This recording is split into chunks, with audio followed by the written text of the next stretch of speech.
Hello नमस्कार, मैं नवाचार में आपका स्वागत। हम आपको बहुत ही महत्वपूर्ण जानकारी देने वाले हैं अतिथि शिक्षकों के नियमितीकरण को लेकर। अतिथि शिक्षकों का कहना है कि शासन ने विभागीय परीक्षा की बोली थी, तो अतिथि शिक्षकों की विभागीय परीक्षा लेकर इनका नियमितीकरण किया जाए, क्योंकि बहुत से अतिथि शिक्षक ओवररेट की कगार पर हैं।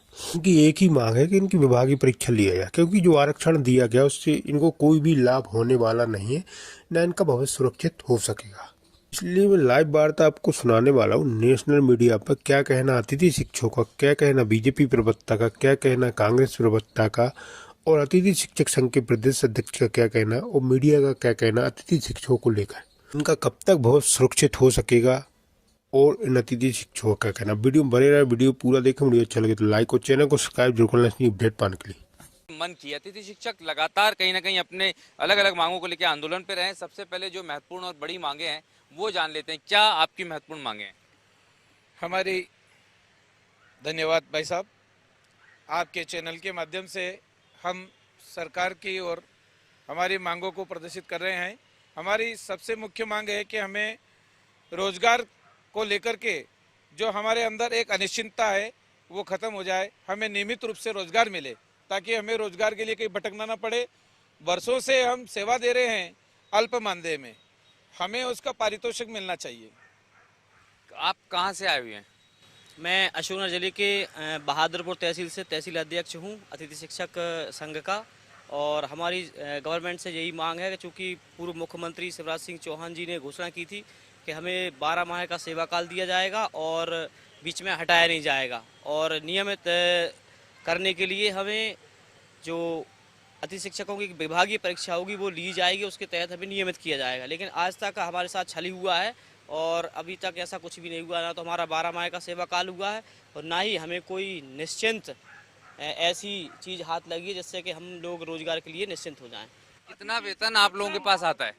हमारे पास अतिथि शिक्षक संघ वर्ग 3 का 10,000, वर्ग 2 का आता है 14,000 और वर्ग 1 का आता है 18,000। कितना कैसे गुजारा होता है और कब से कितना वेतनमान बढ़ा है, कम मतलब बढ़ोतरी कब कब हुई है, कब से नहीं हुई?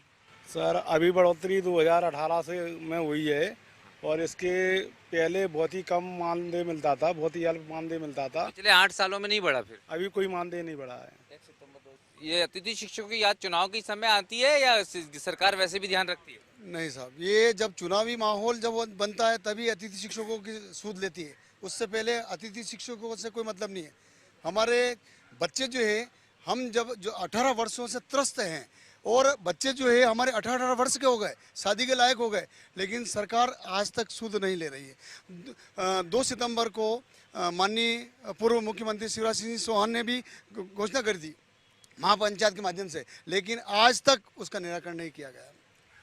कैसे, मैं कई बार देखता हूँ अतिथि शिक्षकों के वीडियो आते हैं, कई बार उनको घर गुजारा करने के लिए छोटे छोटे काम करने पड़ते हैं। अभी भी वो स्थिति है या बदली है? बिल्कुल सर जी, सब्जी के ठेले भी लगाने पड़ते हैं, दुकानदारी मान लो यहाँ से जैसे स्कूल जाते हैं, कम मानदेय मिलता है, हमारा परिवार का गुजारा बिल्कुल नहीं हो पाता है। इसके आके ओवर टाइम देना पड़ता है, प्राइवेट दुकानों पर देना पड़ता है या सब्जी लगानी पड़ती है। तो हम बहुत सरकार बहुत परेशान है और हम जीवन के लिए अब ऐसा लगता है कि आत्महत्या कर ली जाए।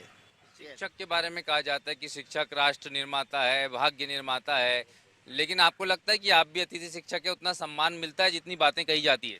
जी भाई साहब, निश्चित रूप से आप देखिएगा कि जो रिजल्ट होता है, परीक्षा परिणाम, हम 100% देने वाले टीचर हैं और सरकार से हमारी कोई मांग नहीं है। जो सरकार ने वादा किया है उस वादा को निभाए। सरकार कहती है ITE का नियम 2009 का है, उसको हम फॉलो करेंगे। तो हमारे ढेर सारे अतिथि शिक्षक हैं, ITE 2009 नियम फॉलो कर रहे हैं, टेट परीक्षा पास है, व्यापम परीक्षा पास है, इसके बावजूद भी हम लोगों को दर दर की ठोकरें खाना पड़ रही हैं। आप कौन से क्लास 1 क्लास 2 काय में हैं अभी आप? हम वर्ग 2 में हैं, जिला शिवपुरी से आए हैं और हमारा 18 साल की तपस्या का प्रतिफल हरियाणा मॉडल लागू हुए शासन जरूर करे तो भी हमको लाभ मिलेगा। 50% जो लागू कर दिया उससे हमको कोई लाभ नहीं मिल रहा, क्योंकि 50% आरक्षण से जगह निकलती है ना के बराबर। क्या हमारी उम्र 1000 साल की थोड़ी है तो 50% हमको उसमें लाभ मिल जाए? हमारी उम्र दरार होने वाली है और वे 50% के गीत गा रहे हैं। हम तुमको दे दिया 50%। 50% हमको एक रोटी के कौरे के बराबर है। उससे पेट भरने वाला नहीं है नहीं।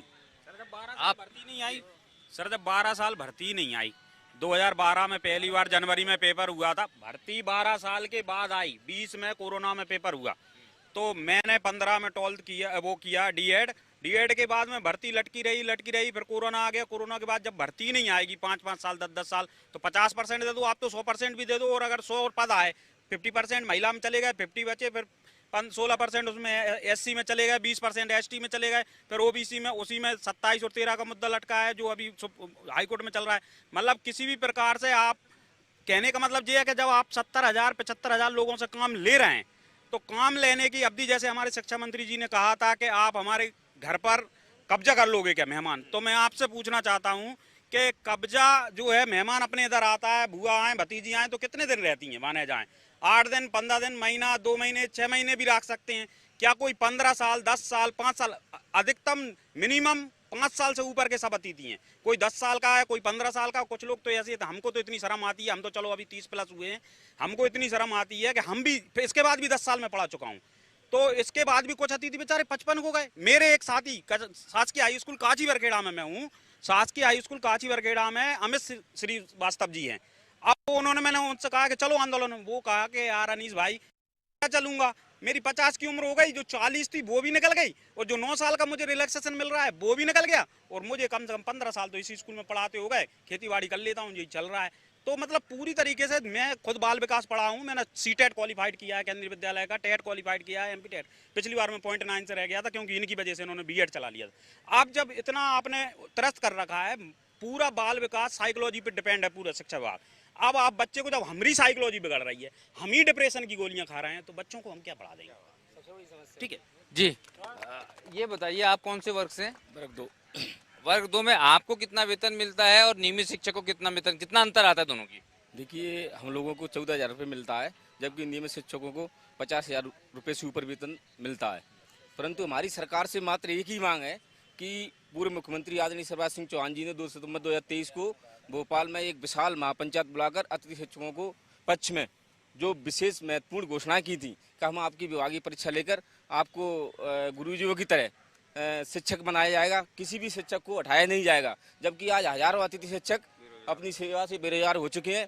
मध्य प्रदेश का अतिथि शिक्षक कोई 50 साल, कोई 55 साल, अब इस स्थिति में खड़ा है कि वो जाए तो कहाँ जाए।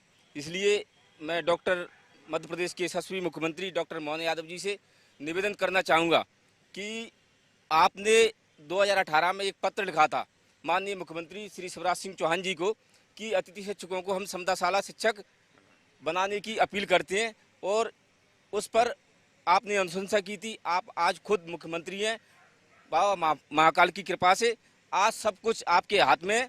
मध्य प्रदेश का अतिथि शिक्षक आपकी ओर निगाहभरी आंखों से देख रहा है, और मुझे विश्वास है सरकार हमारी है, भारतीय जनता पार्टी की सरकार है, निश्चित रूप से हरियाणा में भी अतिथि शिक्षकों का सरकार ने जो अच्छा फैसला लिया है, उसी प्रकार मध्य प्रदेश में अतिथि शिक्षकों का भविष्य सुरक्षित करें। 12 माह सेवाकाल, 62 वर्ष सेवावधि। बहुत बहुत समान कार्य समान वेतन की बड़ी बड़ी बातें होती है, अलग अलग मुख्यमंत्री आते हैं, वादे करते हैं, फिर इनमें से कोई वादा पूरा क्यों नहीं करता, क्या लगता है आपको? शासन जिस तरह पहले अंग्रेज था, फूट डालो और शासन करो, वही नीति अपना रही है। आज हमारे अतिथि शिक्षक, मैं भी आज 18 वर्षों से लगातार काम कर रहे हैं। हर अतिथि शिक्षक की उम्र 45 वर्ष से ऊपर है। वो जब किसी कंपनी में काम करने लायक थे, मजदूरी करने लायक थे, तब उनको अतिथि शिक्षक की सर्विस दी गई। अब वो किसी लायक नहीं रहे, जाएं तो जाएं कहाँ। बेरोजगारी इतनी बड़ी है और कोई काम करने लायक नहीं बचे हैं।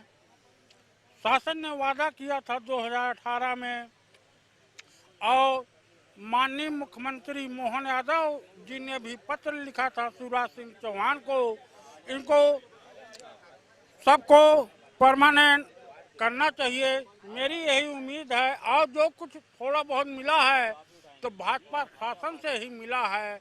इनको चाहिए कि हम लोगों को 62 बार किया जाए और सेवा से पृथक ना किया जाए।